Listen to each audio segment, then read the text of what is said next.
জীবনে হারানোর আসলে কি আছে? তুমি যতক্ষণ চেষ্টা করছো, যতক্ষণ বেঁচে আছো, ততক্ষণ তুমি কিছু না কিছু পাচ্ছ। তাহলে ভয়টা কোথায়? কেন আমরা সবসময় ভাবি আরও কষ্ট না করলে আমি সিরিয়াস নই? এক সময় কেউ আমাদের শিখিয়েছে, আনন্দ কোনো শুরু নয়, এটা নাকি শেষের পুরস্কার। প্রথমে কষ্ট, তারপর সাফল্য, তারপর হয়তো একটু সুখ। আর আমরা বিশ্বাস করে ফেলেছি। তুমি হয়তো লক্ষ্য করেছ, যখন কোনো কাজ খুব সহজ লাগে, খুব ভালো লাগে, তখনই তুমি থেমে যাও। মনে হয়, এটা কি সত্যি কাজ হচ্ছে? আমি কি যথেষ্ট কষ্ট করছি? তুমি নিজের ডেডিকেশন মাপতে শুরু করো, কতটা কষ্ট পাচ্ছ তার উপর। কিন্তু সমস্যা এখানেই, তুমি ভুল জিনিস দেখছ। তুমি সফল মানুষদের কষ্ট দেখছ আর ভাবছ ওই কষ্টটাই তাদের সাফল্যের কারণ। কিন্তু সত্যিটা অন্য। কষ্ট অনেক সময় শুধু সাইড এফেক্ট, কারণ না।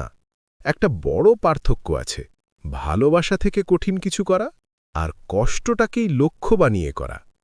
দুটো বাইরে থেকে একরকম লাগে, কিন্তু ভেতরে সম্পূর্ণ আলাদা। একটা তোমার জীবনের সেরা কাজ তৈরি করে, আর অন্যটা তোমাকে ভেঙে দেয় চুপচাপ।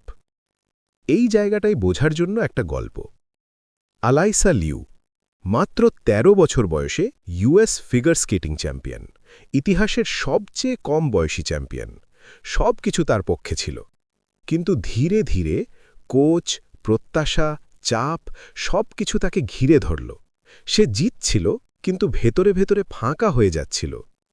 ১৬ বছর বয়সে সে সব ছেড়ে দিল। না কোনো ইনজুরি, না কোনো ফেলিয়ার। সে পিকে থেকেই চলে গেল। এরপর কি করল? সে বাঁচল। বিশ্ববিদ্যালয়ে ভর্তি হল, এভারেস্ট বেস ক্যাম্পে ট্র্যাক করল, ফটোগ্রাফি শিখল, নিজেকে খুঁজে পেল।